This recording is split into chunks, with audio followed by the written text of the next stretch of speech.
সজীব ওয়াজেদ জয়, আপনাকে আমাদের অনুষ্ঠানে স্বাগত জানাই। আপনি আমাদের শুভেচ্ছা ও ধন্যবাদ জানাবেন। আমাদের সাথে আরো থাকছে বিএনপির মহাসচিব জনাব মির্জা ফখরুল ইসলাম আলমগীর রয়েছেন রাজশাহী থেকে। জনাব মির্জা ফখরুল ইসলাম আলমগীর, আপনাকে স্বাগত, শুভেচ্ছা এবং অনেক কৃতজ্ঞতা আমাদের সাথে যুক্ত হওয়ার জন্য, আমাদের অনুষ্ঠানে আসার জন্য ধন্যবাদ। আপনাকে আন্তরিকভাবে ধন্যবাদ। আমি যে প্রশ্নটি করতে চাই সেই প্রশ্নটি হচ্ছে যে অনেকের মানে শুরুর প্রশ্নটি সেটি অনেকের প্রশ্ন। আমাদের আসলে অনেকগুলি প্রশ্ন আছে আপনার কাছে। আপনার যে প্রশ্নের জবাব আপনি যেভাবে দিতে চান সে দিবেন, না দিতে চাইলেও আমরা দিব, মানে আমরা এটা নিতে পারবো, এত অসুবিধা নাই। আমাদের প্রথম যে প্রশ্ন সেটি হচ্ছে যে আমরা দেখেছি যে 5ই আগস্টে ক্ষমতার পট পরিবর্তনের পরে শেখ হাসিনা পালিয়ে যাওয়ার পরে তিনি ভার্চুয়ালি একটি জায়গায় তারপর দিনই ভার্চুয়াল বক্তব্য দিয়েছিলেন, বিভিন্ন অনুষ্ঠানে অনলাইনে সক্রিয় থাকছেন, বক্তৃতা দিচ্ছেন। দেশের পক্ষ থেকে এই দাবি আছে তাকে দেশে আসার, দেশে ফেরা উচিত, মানে সে সময়টা কখন হতে পারে? ওনার উদ্দেশ্য হচ্ছে অতি শীঘ্রই বাংলাদেশে ফিরে যাওয়া, রাজনীতি করার জন্য তিনি চান বাংলাদেশে ফিরে যেতে। এখন যেহেতু আমাদের দলকে আবার সংগঠিত করতে হচ্ছে, এটা তিনি করছেন। তিনি ভালো আছেন, তিনি এখন দিল্লিতে আছেন, আমার বোন ওনার কাছে আছেন, আমার বন্ধু দিল্লিতে থাকেন। তিনি ভালো আছেন, তবে অবশ্য ওনার খুবই মন খারাপ। তিনি খুবই দুঃখিত যে দেশের জন্য ওনার বাবা জান দিয়েছেন, আমার পুরো পরিবার জান দিয়ে হারিয়েছে। যে দেশের জন্য তিনি জেল খেটেছেন, এত পরিশ্রম করেছেন, এত উন্নয়ন করেছেন, সেই দেশের মানুষ তাকে এইভাবে অপমান করে বের করে দেবে, তার উপর আক্রমণ করতে যাবে, এটা আমরা কেউ কল্পনা করতে পারি। এটা তো আপনার একটা তারা যে দাবি করছে যে এটা গণতান্ত্রিক আন্দোলন, এই মানুষ হত্যা করা, পুলিশের উপর হামলা করা, প্রধানমন্ত্রীর উপর হামলা করা, প্রধানমন্ত্রীর বাড়ির উপর হামলা করা, যা সবকিছু জ্বালাও পোড়া করা, লুটপাট করা, এটা তো কোনো আন্দোলন নয়, এটা তো হচ্ছে মব, এটা তো হচ্ছে সন্ত্রাস, জঙ্গি। বর্তমানে তো আপনারা দেখতে পাচ্ছেন যে এখন তো বাংলাদেশের যেভাবে সংঘর্ষ চলছে, জ্বালাও পোড়া চলছে, তখন আপনার এটা শুরু হয়ে গেছিল এবং তারা সিদ্ধান্ত দিয়েছিল যে তারা গণভবনকে হামলা করবে। তখন আমাদের তিনি কিন্তু দেশ ছাড়তে চাননি। আমরা পরিবার থেকে তখন ওনাকে কনভিন্স করলাম যে না, এরা শুধু প্রটেস্টার না, এরা তোমাকে হত্যা করে ফেলবে, তোমার দেশ ছেড়ে যেতেই হবে। সরকার পতন হওয়ার আগে থেকে আওয়ামী লীগের নেতা কর্মীর উপর বিভিন্ন জায়গায় ঢাকার বাইরে এবং ঢাকার ভিতরে হামলা চলছিল, তাদের কয়েকজনকে হত্যা করা হয়েছে। তো এখানে যে শুধুমাত্র সরকারের দোষ দেওয়া হয়, আওয়ামী লীগের দোষ দেওয়া হয়, সেটা ঠিক না। এখন তো দেখা যাচ্ছে আওয়ামী লীগ নাই, আওয়ামী লীগ সরকার নেই, তবে নির্যাতন তো চলছে। আমাদের সকল মন্ত্রীদের বাসা জ্বালিয়ে দেওয়া হয়েছে, বঙ্গবন্ধু মিউজিয়াম পর্যন্ত জ্বালিয়ে দেওয়া হয়েছে, যেখানে জাতির জনক বঙ্গবন্ধু এবং আমার পুরো পরিবারকে হত্যা করা হয়, যেটা একটা মিউজিয়াম ছিল, সেটাকে তারা পুড়িয়ে ফেলেছে। আমাদের নেতাকর্মী কয়েকজন এমপি মারা গিয়েছেন, অনেক নেতাকর্মীকে হত্যা করা হয়েছে। আমি শুনতে পাচ্ছি যে হিন্দুদের উপর আক্রমণ হয়েছে, কিছু মন্দির পুড়িয়ে দেওয়া হয়েছে। তো এই সংঘর্ষ তো আগে থেকেই শুরু হয়ে গেছিল। এটা তো এখন তো আমাদের সরকারের দায়ী নাই, আমাদের আওয়ামী লীগ তো এখন আর এই সংঘর্ষের জন্য দায়ী না। দেশের জন্য এত করেছি যে গত 15 বছরে আপনার জানেন আমি ডিজিটাল বাংলাদেশ বানিয়েছি, এটা আমার স্বপ্ন ছিল। আমি সরকার থেকে কোনো বেতন নিয়ে বিনামূল্যে আমি এই কাজটা করেছি। আমি প্রচুর পরিশ্রম করেছি বাংলাদেশকে ডিজিটাইজ করতে, গ্রাম পর্যন্ত ডিজিটাল বেনিফিট পৌঁছানোর। তারপরে যদি বাংলাদেশের মানুষ, এই যে উন্নয়ন আমরা করেছি, তারপরে যদি বাংলাদেশের মানুষ আমার পরিবারের সাথে এরকম করে, তাহলে আমাদের আর কিছু ব্যবহার করা। আওয়ামী লীগ মরে যায়নি, আওয়ামী লীগ হচ্ছে বাংলাদেশের সব থেকে পুরাতন দল। সবাই যে মনে করে যে আওয়ামী লীগের পপুলারিটি নাই, দেশে আপনার 17 কোটি মানুষ, 17 কোটি মানুষের মধ্যে এখনো আপনি যদি নিরপেক্ষ নির্বাচন হয়, আমি জানি আওয়ামী লীগ ভোটে জিতে আসবে। হ্যাঁ, 100% ভোট কোনোদিন কোনো গণতন্ত্রে কোনো সরকার পায় না। আমাদের বিরুদ্ধে যারা ভোট হেরে গেছে বা তারপর বয়কট করেছি, হ্যাঁ, এদেরকেই আপনি দেখেছেন যারা আওয়ামী লীগ বিরোধী। তাদেরকেই দেখা গেছে। তবে আওয়ামী লীগের যারা সমর্থক তারা কিন্তু দেশে আছে। আরেকটি ব্যাপার সেটি হচ্ছে আমার আগেকার প্রশ্নের সাথে সম্পর্কিত, যে গণ অভ্যুত্থানের মুখে শেখ হাসিনার দেশ ছেড়ে পলায়ন, আওয়ামী লীগের নিষ্ক্রিয়তা এক ধরনের, মানে আওয়ামী লীগ দেশের রাজনৈতিক প্রেক্ষাপট থেকে বাদ হয়ে গেছে, কেউ কেউ আমাদের মিডিয়ার ভাষায় কেউ কেউ বলছেন যে একটা -1 হয়ে গেছে।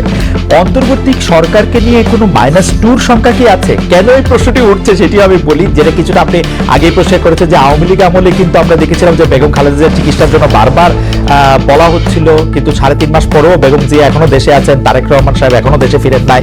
তো এইটার ক্ষেত্রে কি -2 কোনো আশঙ্কা আপনাদের মধ্যে রয়েছে কিনা অন্তর্বর্তী সরকারকে নিয়ে? এই -2 তো ছিল আপনার 1/11 এখন আপনার এই -2 কোনো সমস্যা নেই। কারণ হচ্ছে যে আমরা আগে বলেছি, আমি গতকাল একটা ইন্টারভিউতে বলেছি যে বিএনপিকে এখন আর কেউ মাইনাস করতে পারবে না। 2 নম্বর হচ্ছে আওয়ামী লীগ যদি নিজেরা মাইনাস হয়ে গিয়ে থাকে তো সেটা আওয়ামী লীগ হয়েছে, কারণ সে দেশেই নাই, তার নেত্রী পালিয়ে গেছে। সুতরাং আপনার এই জায়গাতে তো তার নিজেই চলে গেছে। এখানে একটা জিনিস আমাদের সবসময় মনে রাখতে হবে যে রাজনৈতিক দলটি পলিটিক্যালি ব্যাংক্রাফট হয়ে যায়। আওয়ামী লীগ যখন আসলে পলিটিক্যালি ব্যাংক্রাফট একটা রাজনীতি দিতে হবে আমি আগে থেকে বলতাম কথাটা আর কি। তার কোনো রাজনীতি নেই, সে ক্ষমতাকে এমন ভাবে ব্যবহার করেছে তাদের ব্যক্তিগত স্বার্থে, কিন্তু দলীয় স্বার্থে না, প্রত্যেকের ব্যক্তিগত স্বার্থে। মানিরাই কিনেছি, দেশকে তারা একেবারে ফোকলা করে দিয়েছে এবং সেই দেশকে ফোকলা করে দিয়ে পালিয়ে গেছে।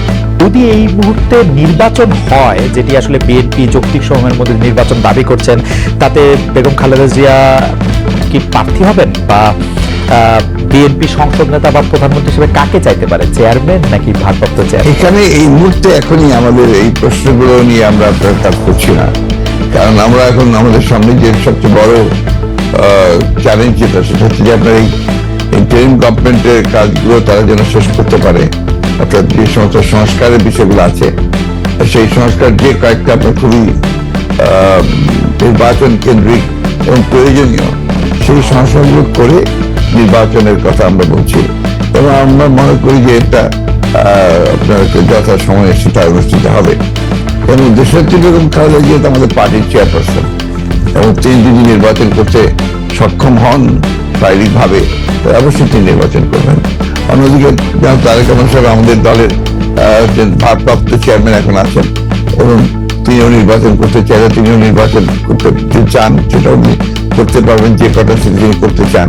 তো এই নিয়ে কোনো সমস্যা নেই।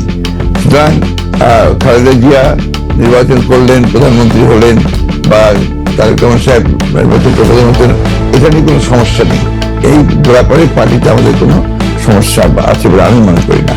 কেউ কেউ এরকম ইঙ্গিত করছে যে বিএনপি আসলে এই মুহূর্তে নির্বাচনের জন্য আসলে চাপ দিতে চাচ্ছে, সরকারকে চাপ দিচ্ছে, তার ফলে সরকার একটু আনস্টেবল হচ্ছে। এইটা কি ঠিক? আবার অন্যদিকে সরকারের একটা জায়গা থেকে মনে হচ্ছে যে সরকার 2 বছর 4 বছর, হঠাৎ করে ডক্টর ইউনূস এটা 4 বছরের কথা বলাতে সেটা নিয়েও একটা বিভ্রান্তি তৈরি হয়েছে। আপনি এটাকে কিভাবে দেখেন? আমি দেখি একটু ভিন্নভাবে। এটা দেখি যে আমাদের দেশের মিডিয়া বা আপনারাই যারা মিডিয়ায় কাজ করেন, আপনার সঙ্গে স্পেকুলেশন করেন, এবং সেগুলো করলে এটা আপনাদের হয়তো বা খুব ভালো না হয়, কিন্তু আমাদের জন্য আমরা এই ব্যাপারটা আমি ব্যক্তিগতভাবে খুব বেশি আগ্রহী নেই। আমরা এই আপনি যে কথাগুলো বললেন তার একটার সঙ্গে কোনো বাস্তবতার মিল নেই। তো আমরা সেই জন্য কোনো চিন্তা করছি না বা সেরকম করছিও না। এবং আমি এখন পর্যন্ত দেখিনি যে আপনার সরকার যারা ইন্টারিম গভর্নমেন্ট আছেন তারা বেশি সময় থাকতে চান, 4 বছর থাকতে চান। কথাগুলো সেভাবে আসেনি, এইভাবে মিসরিপ্রেজেন্টেড হয়েছে মিডিয়াতে। আর দ্বিতীয়ত আমরা যেটা বলছি, আমরা বলছি যে আমরা চাই যে আপনার কিন্তু ঠিক সময়ের মধ্যে সংস্কারগুলো হয়ে যাক, হয়ে গেলে আমরা অবশ্যই নির্বাচনে যেতে চাই। আপনারা যৌক্তিক সময়টা, মানে হ্যাঁ আমাদের দোষ আছে জনাব মির্জা ফখরুল সাহেবের, আমরা ঠিকই, আমি দোষের কথা বলছি না, আমি দোষের কথা বলছি না। আমাদের কথা বলছি মিডিয়া আপনার স্পেকুলেট করেন, মিডিয়া করতেই পারে, কিন্তু আমরা যেটা বাস্তবতা আমি আপনাকে সেটাই বলছি। না মানে আপনি যদি অনুমতি দেন আমাদের অবস্থাটা আমরা একটু বলি, যে আমাদের কাছে মনে হচ্ছে যে নির্বাচন সংস্কার মানে কিছু বলা হচ্ছে যে কিছু যৌক্তিক সংস্কার করে যদি নির্বাচনটা না দেওয়া হয় তাহলে বিএনপি যখন ক্ষমতায় আসবে বা অন্য কেউ যখন ক্ষমতায় আসবে তারাও আসলে একই সরকারের সমান ফেসিস্ট হতে পারে, গত সরকারের সমান। তো সেইটা চিন্তা করে তাদেরকে সংস্কারের কথা বলা হচ্ছে। আমি এটার সঙ্গে একেবারেই একমত নই। আমি ঘোরতর আপত্তি জানাচ্ছি, তীব্র প্রতিবাদ জানাচ্ছি। বিএনপির সঙ্গে ফ্যাসিস্ট আওয়ামী লীগের তুলনা করার কোনো কারণই থাকতে পারে না। কারণ বিএনপি ইজ এ পার্টি, যে দলটা বহুদলীয় গণতন্ত্র নিয়ে এসেছে। আওয়ামী লীগ একদলীয় শাসন গত 22 সালে ছিল, আমরা বহুদলীয় গণতন্ত্র নিয়ে এসেছি। আমরা সংসদীয় গণতন্ত্র নিয়ে এসেছি, ম্যাডাম জিয়া নিয়ে এসেছেন। আমরা তত্ত্বাবধায়ক সরকার বিধান পাশ করেছি পার্লামেন্টে, এবং আমাদের কাছে ফ্যাসিস্ট আমরা এখন পর্যন্ত তো প্রশ্নই উঠতে পারে না। আমাদের যে পার্টির স্ট্রাকচার, আমরা যে কাজ করেছি এগুলো সমস্ত গণতন্ত্রের পক্ষে গেছে। এবং 14 বছর লড়াই করেছি তো ফ্যাসিস্ট হওয়ার জন্য নয়, গণতন্ত্রকে প্রতিষ্ঠা করবার জন্য। সুতরাং এই কথাগুলো যখন বলা হয় তখন এই কথাগুলো আমার কাছে মনে হয় যেটা আপনার শুধুমাত্র হয় কথার কথা বলার জন্য বলা হয়, অথবা বিএনপিকে আপনার ছোট করে খাটো করে দেখানোর চেষ্টা করা হয়।